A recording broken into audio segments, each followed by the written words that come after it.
So, ladies and gentlemen, if India is to grow at those rapid rates of 9 to 10% per annum, year after year, the private sector has to be the key driver of growth, and the government has to act only as a facilitator and catalyst. And that's why this government has done several things. One of the key things that it focused on was ease of doing business, or scrapping rules, regulation, procedures, paperwork, acts. And we jumped up 79 positions in the World Bank ease of doing business.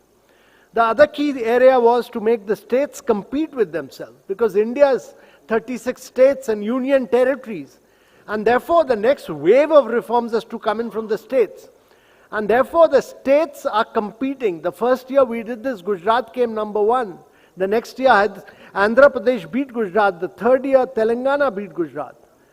And ladies and gentlemen, the key challenge for us is that we have to make India easy and simple, and that is really the key area. One of the key things that we've seen in India in recent times is this big, huge movement of young startups. We have over 101 unicorns in this country. When we started the Startup India movement, there were just about 100 odd startups.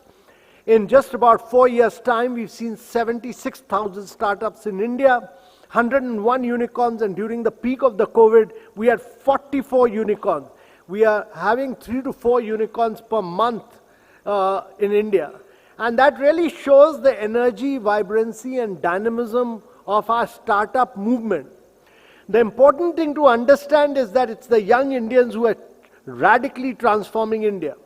So, ladies and gentlemen, we are in the midst of huge disruption because of a vast range of massive reforms which the government has carried out, from GST to IBC to RERA to lower corporate tax to the a new definition of MSME, which was held up. Many of these reforms were held up for the last 3 to 4 decades, which the government has carried out.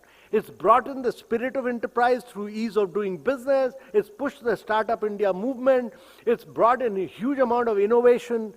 Imagine there are 10,000 tinkering labs in schools where children from class 6 onwards play around with drones, artificial intelligence, robots, etc. So what we are seeing is a completely new India, full of dynamism, full of new innovative spirit, and full of technology. And therefore, ladies and gentlemen, the next 500 entrepreneurs will really shape the future of India. The next 500 gen will really be the ones who will drive the growth of India. And as I said, growth is critical. Young entrepreneurship is critical. It's not the top players, but India needs to create thousands and thousands of entrepreneurs. And that is what the spirit of the next 500 gen entrepreneurs is all about. If you are able to transform India, you will be the inspiration for the next 500, and they will be the inspiration for the next 500, and there'll be a huge multiplier impact on the Indian economy.